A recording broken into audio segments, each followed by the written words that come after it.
Welcome, everybody. Bienvenido a todos for our transformative conservation conversation. We'll be hosting Meredith Garmon and all of you all, and I will introduce him in a minute. But let us just review why we are here. These are transformative parrot conservation conversations, but it has to do with all aspects of conservation and activism. And what we're basically saying is that, well, everything needs to change. We need to change the inner relationship of humans to one another and to this earth and to other species, and also the way our societies are organized, that they're more just and economic. And that's what we need for conservation. And we need to find a way to do this in the short term. Every day, how can what we say, do, and how our conservation work, how can it be transformative? Because it's not going to happen overnight, and it may not happen clearly as soon as we want. So we want to be the seed for the future. We have agreements that we have done in the past for how we are with each other. Basically, it's respect and compassion and kindness and listening, and just to recall us to our best way to be with one another and to support one another. So before we get into listening to Meredith, let's welcome each other into the chat if you could, if you feel like it. Say your name and where you live. It's always really interesting. And why are you here today? ¿Dónde vives y por qué está aquí hoy? So I am Laura Kim Joyner. I am in South Carolina, in North America, in the United States. And I am here today because I really long for transformation, and I can't do it by myself. Anybody else want to put in the chat? It's so great to have you all here. Thank you all for writing and welcoming each other into the chat. That's just lovely. Well, let's get on. Let's get on to what we're going to do today. I'd like to introduce to you Meredith Garmon. He is going to speak for 15, 20 minutes. So that's where we're getting a lot of our English. And as he speaks, we'll be translating in short points in the chat. And please, if you have any questions for Meredith, put them into the chat. And also, if you have any comments, feel free to talk to each other in the chat. I will begin asking him questions after he talks. Then we'll ask your questions. And then we'll go into small rooms, salas pequeñas, y donde podemos conversar uno con la otra. And then we're going to go into breakout rooms where we can talk to each other and have a conversation. So Meredith is a Unitarian Universalist minister. He is or has been a professor of philosophy at Fisk University in Tennessee. He is an assistant teacher in Zen Buddhism. He is a co-abbot of One Earth Retreat Center, and he is my beloved spouse as well. So welcome, Meredith. We were really looking forward to hearing your comments on how this can help us in our conservation work. What I wanted to do today is think with you about how we relate to our world. As conservationists, we're interested in what we call the natural world, the soil and climate, and all the non-human life upon which human life depends. We want to protect and preserve the natural world. We see it as vitally important. And we might go a little further and say that the natural world is not only important, it is sacred, holy. And we're also people interested in transformation. We're interested not only in preserving, but in changing. Nature itself is, after all, a field of growth and change, always evolving. So we address ourselves not only to this world we call the natural world, mountains, rivers, soil, climate, trees and plant life, non-human animal life, but also to the human and social world. We're interested in transformation in the human world and also in ourselves. And this involves a transformation in how we and also how our neighbors who aren't conservationists understand and relate to our world. It's helpful to be able to clarify and name the basic types of viewpoint about the world that are out there. And I'm going to draw on and share with you some of the work of Joanna Macy. Joanna Macy says, "We are our world, knowing itself. We can relinquish our separateness. We can come home again." But not all of our neighbors understand that. Macy identifies 4 basic ways of relating to and understanding the world. So let's look at the 4 models. First, the world as battlefield. This may not be your view, but I think you will recognize it as a view that you have been exposed to. In the view of world as battlefield, good and evil are pitted against each other, and the forces of light battle the forces of darkness. The Zoroastrians and the Manichaeans developed that storyline. It's the story of the Star Wars movies, the light side versus the dark side.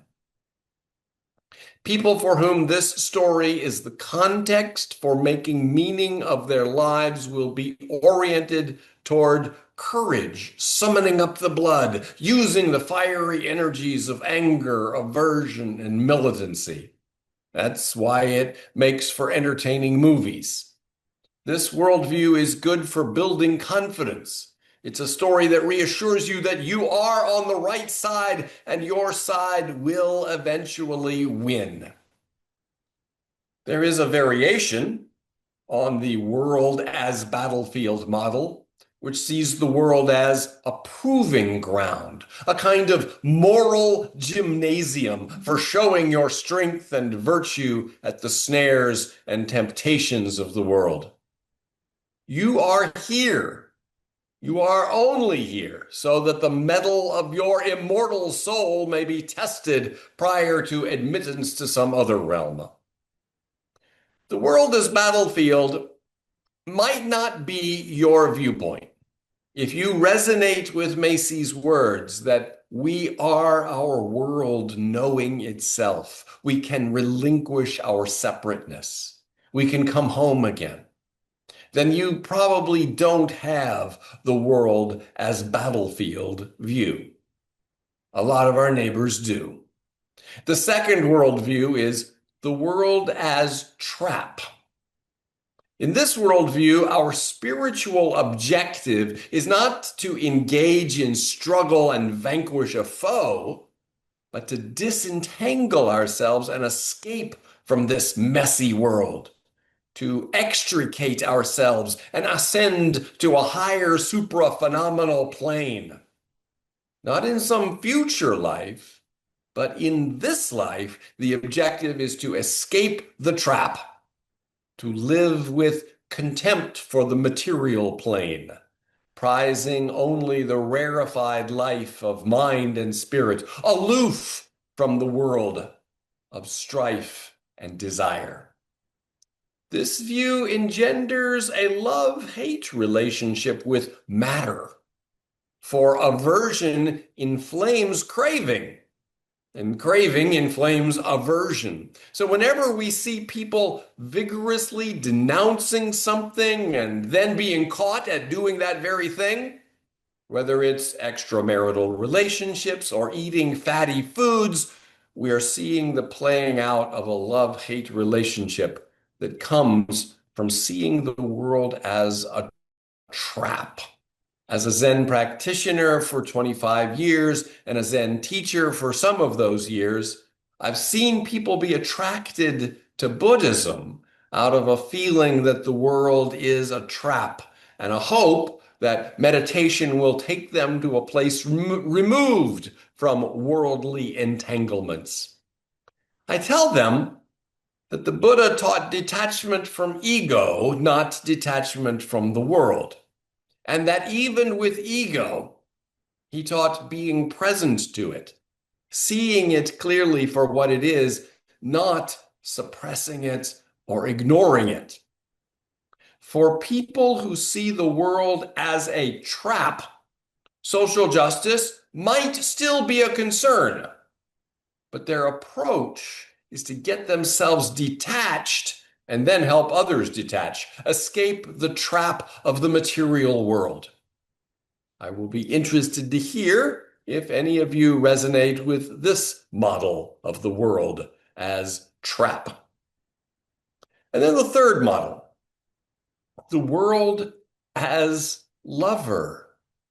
This view beholds the world as an intimate and gratifying partner. With training, one begins to see every phenomena with beauty and the sweetness of primal erotic play. This model is often at least a part of the consciousness of conservationists, and it is behind our grief at environmental loss, species loss, deforestation, climate change. We grieve the losses like we grieve the loss of a dear friend or a lover. And since lovers are impelled toward union and oneness, this view can then segue into the fourth model, the world as self. In the Western tradition, there's more talk of merging self with God rather than with the world, but the import is about the same. When Hildegard of Bingen experienced unity with the divine, she gave the experience these words. She said, "I am the breeze that nurtures all things green. I am the rain coming from the dew that causes the grasses to laugh with the joy of life." In riding a bicycle or driving a car, we can quickly come to feel the vehicle as an extension of our own bodies. In the same way, the whole world is an extension of your own body. Yes, sometimes it does things you don't want it to and can't control, but the same is true of your joints and organs, increasingly so as the years go by. Truly, everything in the world is your joints and organs, sinews and bones, glands, skin and hair, and brain and mind. Remember, as Joanna Macy says, we are our world knowing itself. We can relinquish our separateness.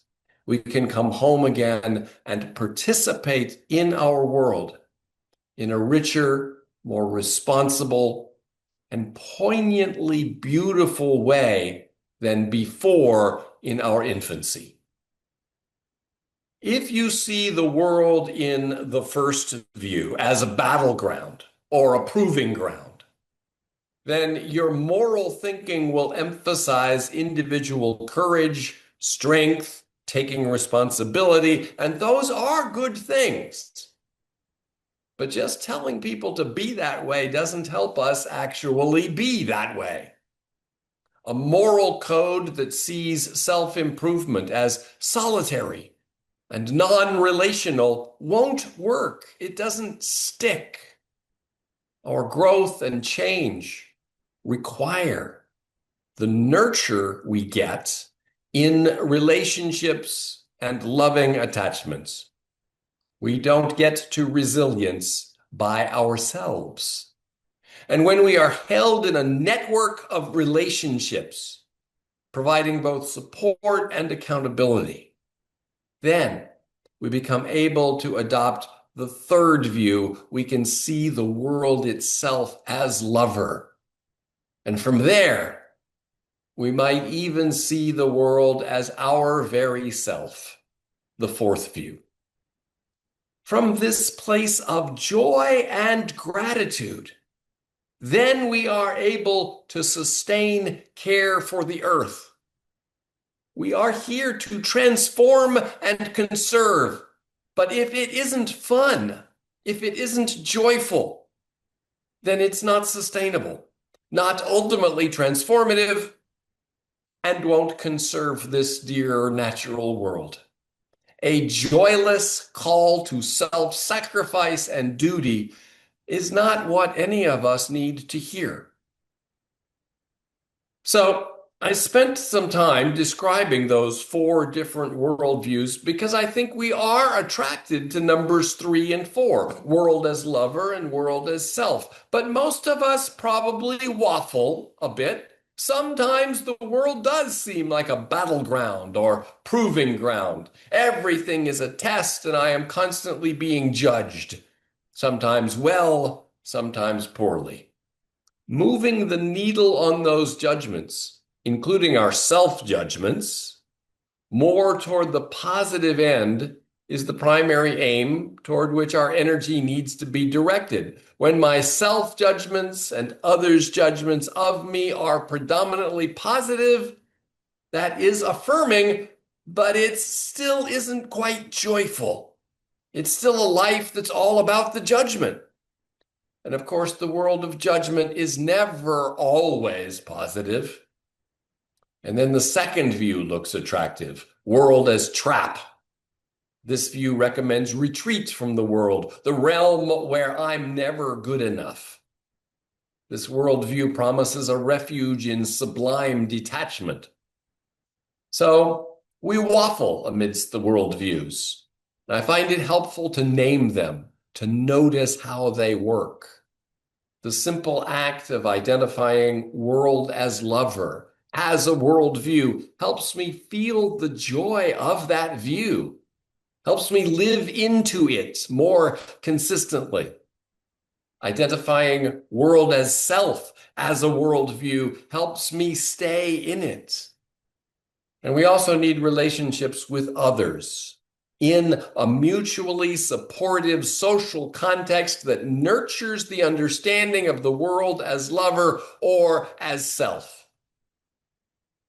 With that context, I'm now ready to take in and process the factual information that we have to stay on top of. The rates of deforestation, the parts per million of CO2 in the atmosphere, the parrot counts in various parts of the world, studying and learning what strategies work the best. Grounded in joy, we can respond in care. And it's what we want to do. It's what feels good, not just some duty that we are browbeating ourselves into. Are you ready?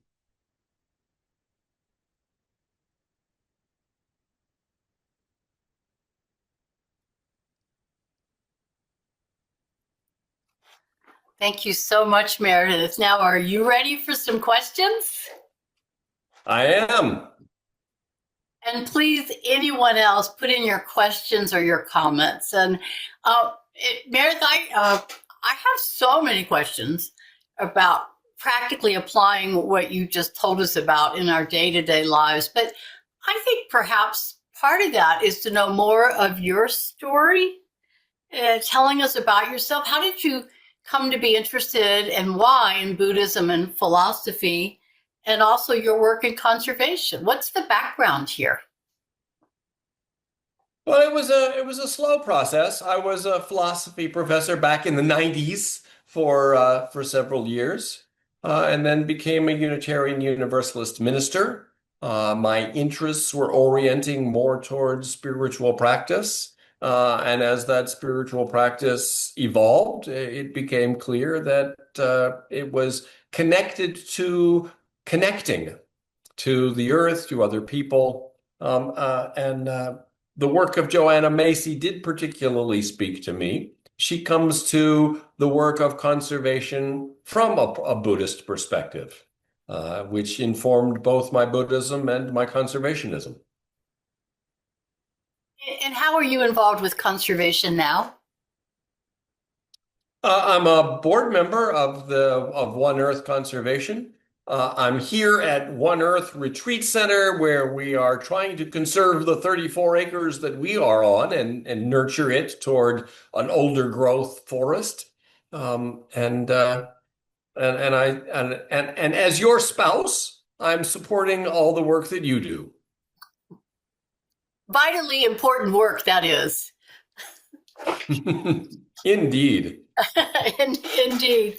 Well, I know you it came up in what you said, but I want to ask again, how can philosophy and Buddhism be transformative? Where have you seen it be transformative? In yourself or in others? Where have you seen it?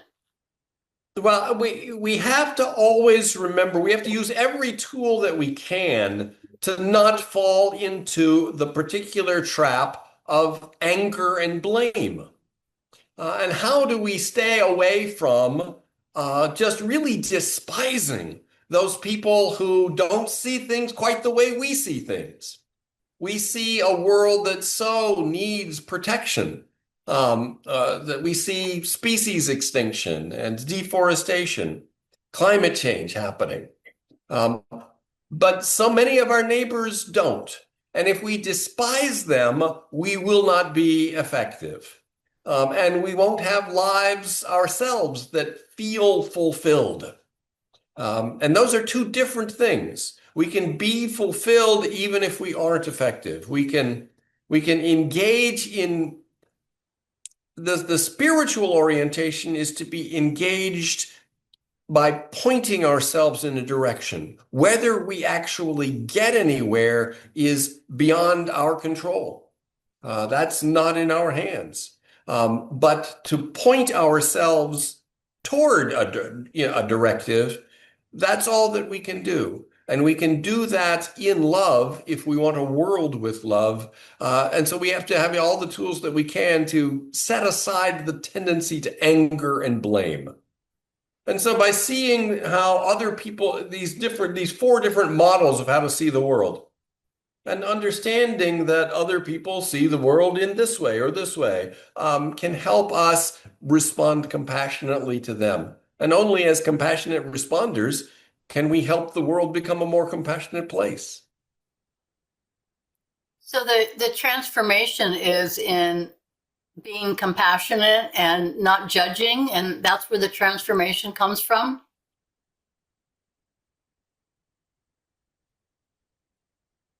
How have you been transformed using philosophy and Buddhism or your work in conservation? Oh, there's an ongoing and increasing release from self-blame, an increasing willingness to simply enjoy the work. I hope that it's making a difference, that it's having effectiveness, but even if it doesn't, this was fun to do.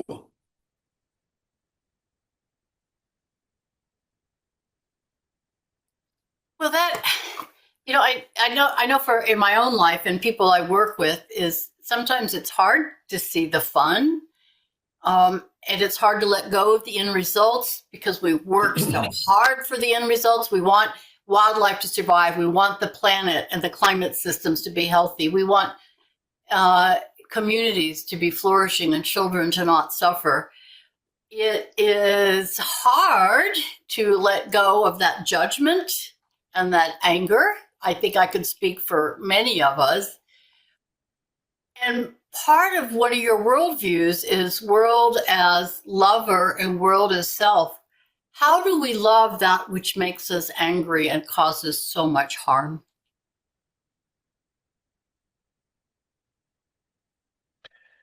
Um, there's a decision to do that. I'm struck by a certain saying that I encountered somewhere along the way that love is not a feeling, it's a commitment. It's a decision that you make. And so by engaging in whatever your spiritual practice is, we center ourselves, we get grounded, and we are reaffirmed in the ability to make that commitment, that decision.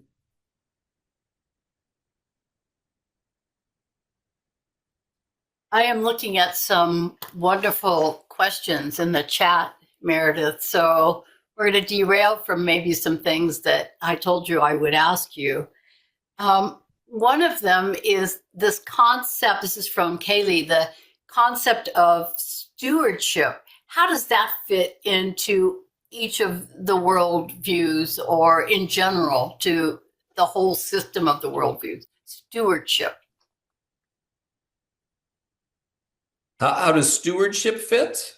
Yeah, how does the concept of stewardship fit into each of those four? Do they each have a little bit of stewardship, or what's going on? Right. Well, if you see the world as a battleground, then stewardship is shoring up your armies. It's just taking care of the armies that are fighting on your side. If you see it as a trap, then you're going to be less interested in stewardship, I think.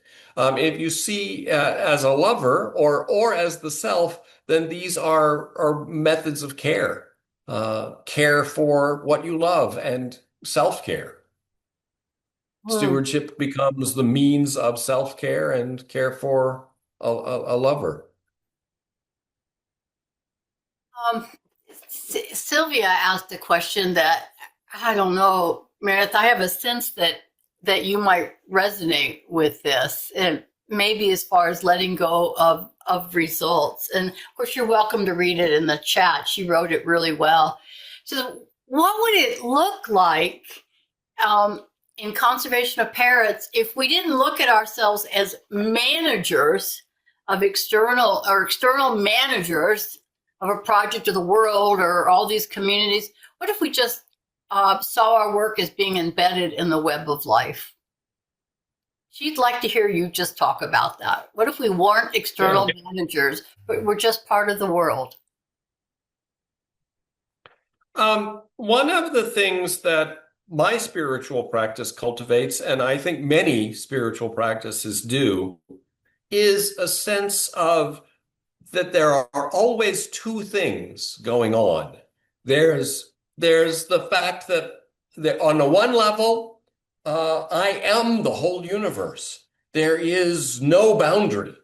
I am as boundless as the universe is. I am all things and all things are me.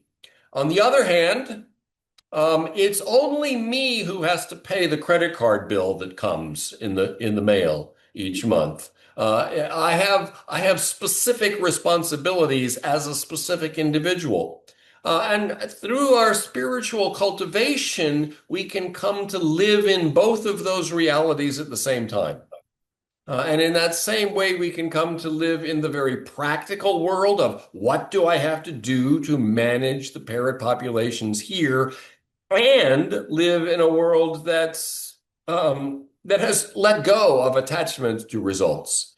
So I exert energy toward results while at the same time having a part of me that has let go of attachment to results, that is just happy to be in this place doing what I do, to just do and to just do in a way that is just being.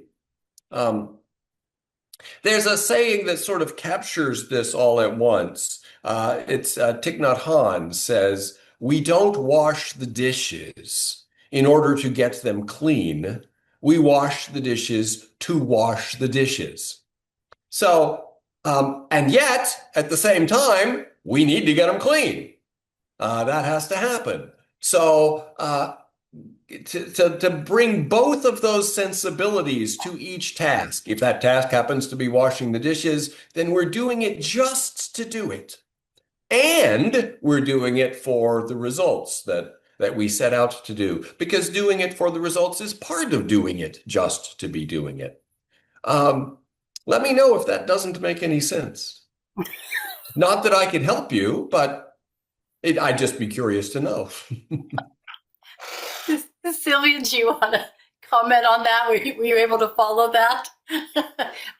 Okay. So you're telling us, and I'm looking at several people who work a lot in conservation, there's no getting away from doing spreadsheets and reports and copying receipts. We can't get away from that. That is just part of what we have to do. Well, I'm not positive that there's no getting away from it, but there is some work that's going to have to be done at some level. It may not be spreadsheets always. It happens to be there now. And our best guess is that for the foreseeable future, it will involve spreadsheets. Our children or children's children may have very different tasks where AI has taken over all of the spreadsheets, but we will still have tasks. Oh, that's just great. And Gail has a question, but I kind of wanted to follow up on Sylvia's thing. I wonder if we looked at conservation as how can I love this world? Today, how can I love the world as myself? So even if we're doing spreadsheets, we're loving the world. Even if we're just seeing that I am a parrot, it is my expression of love in the world. Is there some orientation or philosophy that helps us hold the whole process as loving the world? Well, in this case, Laura Kim, most of what I know about how to do that, I've learned from you. So why don't you tell me what it's like, tell us what it's like to approach a day of conservation in just the way that you described. Well, that might take us down a different path. And most of what I know about that, I've learned from you. Is how do we struggle? How do we be with discomfort? How do we see that discomfort and tragedy and harm is part of this world? How can we not love the poacher, the extinct parakeet, the dictator? How can we not? Because that's all part of the world. And that is profoundly uncomfortable for me. And yet, that is loving everything. So I don't have an answer to it. Most days I get up and I say, I have got to do this, and this. But every once in a while, I hear you upstairs meditating or I see a bird outside. And I think the only thing I'm here to do is to love this world. Nothing more, nothing less. And everything else is just fluff. Well, if you hear me upstairs being silent, then I'm not doing it right. Okay, Gail, please go. Oh, no, Meredith, you finish up and then you can call on Gail. Yeah, well, it's part of my practice anyway, and I can't speak for other spiritual practices in this regard. I tend to have a lot of respect for other practices, but mine is not to suppress thinking, but to sit in silence and have a period of time that I don't have to be useful for anything. This Zen practice is, in that sense, completely useless. It's a period of time set aside for being useless. And as thoughts come up, I simply notice that that thought has come up. And I don't try to suppress it. I just am aware. Oh, there's that thought. And by being aware of the thought itself, it tends to dissolve. And that might help us with any of the things that are stressful in our day. If you're stressed about this spreadsheet, just notice, just taking a few seconds to say, I'm experiencing stress here. To be aware of what you're experiencing and as you experience helps you maintain that dual perspective at the same time that I was talking about earlier. Go ahead, Gail. Yeah, it's just really almost more of a comment on what everything you've been saying, Meredith, which is, it seems to me that really a lot of what you're saying is just being mindful. As you're doing something, if you're doing a spreadsheet and you're being mindful at the same time, number one, you're focused on what you're doing and you're not getting distracted by other things, but you might be aware of the stress you're feeling and maybe therefore could make the conscious effort to take a breath and maybe let some of that go. So feel it just seems like mindfulness, however you do it, it could be through meditating. I just came from a Tai Chi class this morning, and that's a very mindful thing to do, and it's a very soothing thing to do. Um, so just cultivating mindfulness in your day could really make a big difference. Do you see it that way too? I do. Mindfulness is a huge part of this practice. It can still feel instrumental. It can feel like I'm doing this for a purpose. And if you need that purpose, then that's exactly the right thing to do. It's mindfulness-based stress reduction really is a kind of stress reduction. It's good for that. Lately, I've been particularly reflecting on the place of tradition and ritual and how that connects us with the other people who have been doing this work through time, a kind of cross-temporal synchrony with everybody else who's cared for the planet. We are engaged in their very same practice. The practice that Aldo Leopold was doing, we are carrying out today as conservationists. We are simply the present manifestation of Rachel Carson and Aldo Leopold and those who came before us. And that's more than mindfulness, that sense of embodying a tradition which extends way beyond us. We are Jane Goodall. Indeed. We are the carrier on of Jane Goodall. And Leo, I know you have a question, but I want to follow up with Meredith on a couple of terms. You've used the word spiritual practice, and Gail introduced mindfulness. What are those, and how would that play out in conservation? A spiritual practice is anything that you do that helps you feel more connected to what you value, to other people, to the planet, or even to yourself. Anything that improves those connections, anything that helps you feel more peaceful and have a deep joy that's more than just happiness. Joy is something that can be a substrate even in moments of grief and sadness. There's an affirmation of the fundamental goodness of being alive.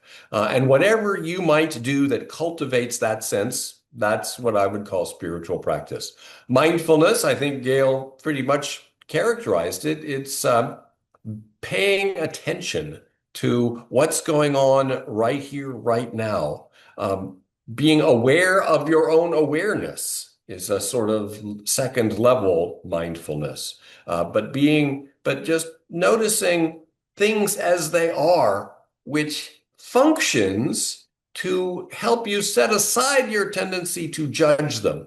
See, our default, for many of us, the default way of dealing with the world is every single thing around us, and everything that happens to us is either something that helps us for our purposes or something that's an obstacle to our purpose. It's either a tool for us to use to get what we want, or it's something that stands in the way of us getting what we want, and we have to get over it. But to be mindful is to set both of those aside. It's not a tool, it's not an obstacle. It's just this. And to take a moment to notice it as just what it is in itself. Be present to it rather than wanting to use it or push it away.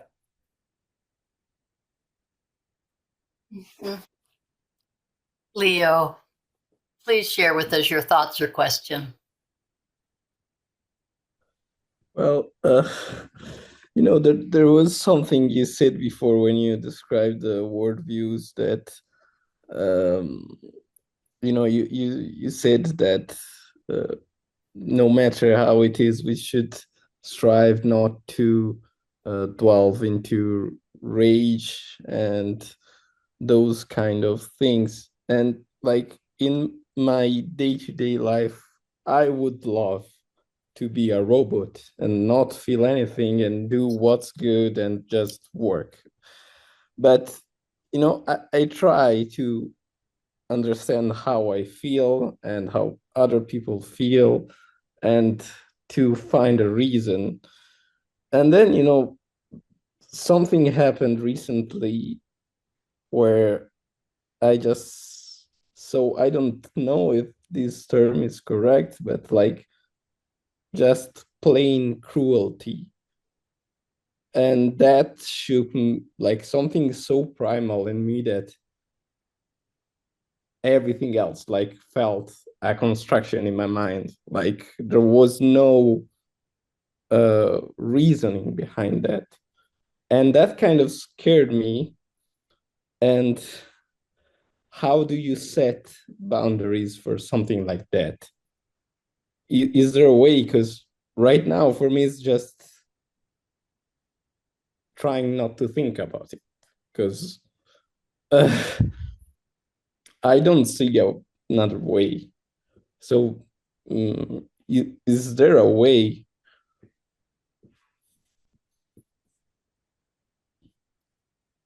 Think about, in your imagination, imagine an angry person. And as we imagine that person in that moment of anger, suppose that person is able to say, I am angry. Most of the time we think about angry people, they're not even able to say that they're angry. They're just raging. You jerk, you so-and-so. All of their energy is going into the raging. And just to have a moment of self-awareness, oh my gosh, I am angry. And if you can, because I'm not here to say you shouldn't be angry. I'm here to say that by being aware that you're angry, you can decide what to do with that. Anger can be a very useful thing. Anger is an energy. It's this redness and glow that can come out of your chest and make your face all red. But it's an energy that you can then channel into the work of social justice. Yeah. A burning anger can turn into a smoldering push for continued social justice, for continued improvements. But are you using the anger, or did the anger take you over? If you're using it, then you can use it effectively. If you're aware that you're angry, you can make choices about what to do with that energy. Maybe this anger isn't fair. And then just noticing the unfairness of my own anger helps it dissipate. Well, I feel this. Well, why do you feel it? It's not really their fault, is it? At first, I wanted to blame them, but it's not really their fault. And as you see that, the anger can begin to dissipate. But you have to start with just the awareness. I'm angry. Gail used the word mindfulness. We have to be mindful of our own feelings as they arise. The project is not to decide what you must feel, not this, instead this. The project is to become aware of what, in fact, you do feel so that you can make a more conscious choice about what to do with that feeling. Does that make sense, Leo? Yes, it does. It's just hard. Yeah. Well, that's why we practice. Thank you. Yeah, this comment, kind of a question, is maybe tying in what Leo shared. Is Meredith, I know I've spent a huge part of my life, and Leo, just getting things done and not feeling. There was too much to do. I didn't have time to dwell in it, perhaps, or it would take me too deep, or I would run away screaming or crying, sobbing the entire day. But I wonder if, Meredith, just being aware that that's the choice we've made, to just do the work list, to just not dwell on it or spend a lot of time on it. That's a rational choice, and that's awareness, isn't it? I mean, maybe it's just our turn to be doing the hard time in our lives, and we're aware of it, and so it fundamentally does help pave the way for times of greater connection. What do you think about that? It's a tricky thing. I know that, for instance, when it comes to journaling, journaling can be a way that we bring awareness to ourselves about what we're feeling, and through that awareness, we can then set aside what we'd like to set aside. But I'm also aware that journaling can be a way of perseverating. We get into cognitive loops, and we keep reinforcing cognitive patterns through our journaling that aren't really the healthy ones. And so in the same way, any human's thought patterns can be perseverating, can be looping on a subject over and over. But noticing the loop itself is the beginning of setting that loop aside. Noticing that I am deciding right now to put aside these feelings to work on this task. I am deciding to just be simply very task-oriented for the next 3 hours.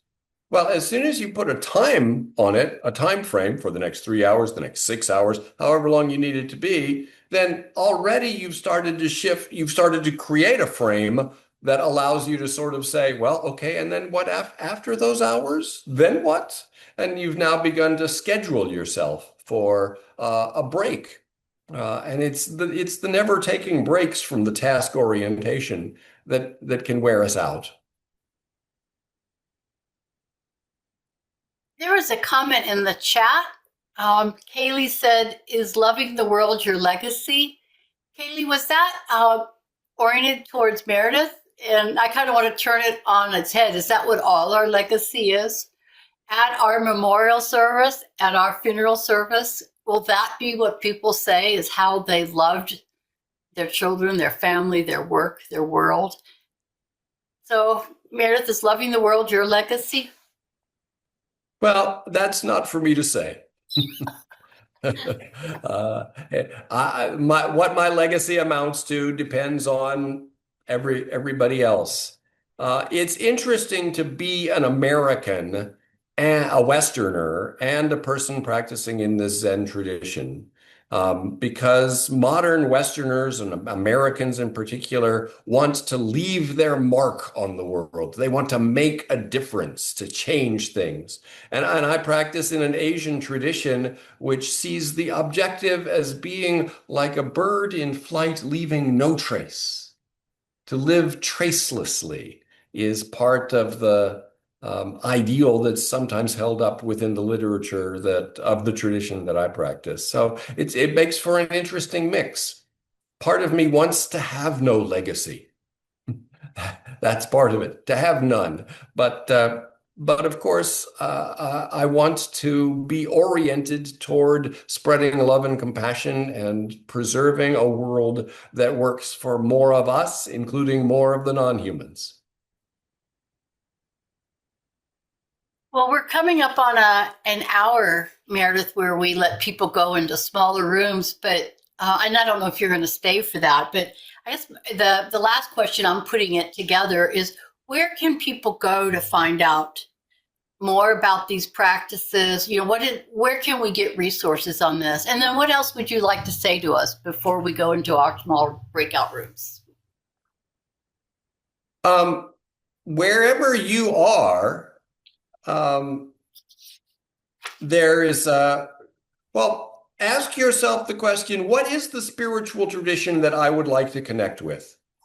There are a lot to choose from: Sufi, various Christian, various Jewish spiritual traditions, but take seriously your path of spiritual maturation.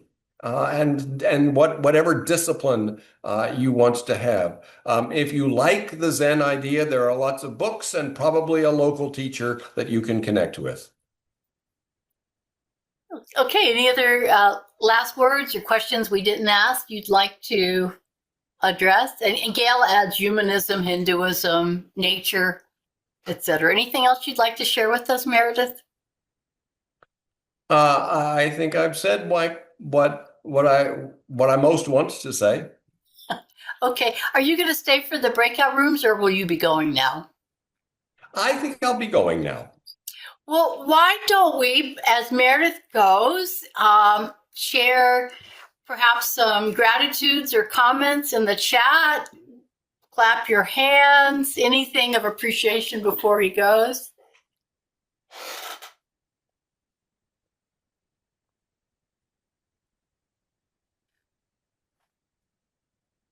Well, Meredith, I know that I was touched on a couple occasions, and I hear this all the time. I mean, we share a home and we share a life. But hearing it come from you, sharing with these people, it makes me think of how tender and how hard our work is and how much in love we are with this world to be doing this work. So thank you for helping me feel that a little bit today. Okay, thank you. Right, Gail. So breakout rooms, maybe we need one Spanish and one English one. I made one Spanish and two English, since Okay, there seem people to can be just, more. Yeah, and people can select the room they want to go to. yeah, and if you want to be in more room. And I'm going to put the questions in the chat, but they're the same ones. How was it what you experienced today? How do you understand transformation? How can you be part of transformation? How can we help each other be part of transformation? And then also, if you want to talk about where are you in those four worldviews, as battleground, as escape, as lover, and as self. So I'll put those into the chat, and maybe you can look at those questions before you actually go into the breakout room. And let me just copy them in there. Our next sessions, we're going to take a break from March and April, but our plans coming up are Parrot Pilgrimage as a transformative act, Unconditional Solidarity in the Field in Honduras, and the Parrot Conservation Corps. These will be more panels with lots of people participating, and we'll just be talking about these three experiences from a number of people. So that's what's coming up in May. Stay tuned for more conversations. And that's what we have for today. And I did not do the opening words, so I'll do them as closing words. It's close to Valentine's weekend, which is celebrated as a time of love. And this is from Mary Oliver's poem. And she says, to live in this world, you must be able to do three things. You must love what is mortal. You must hold it against your bones as if your life depends on it. And when the time comes, let it go. Let it go. And then I also want to say you want to hold on to life as hard as you can. It's a paradox. Both are true. And so now it's time to go. But before we do, anybody want to share anything, final comments or gratitudes?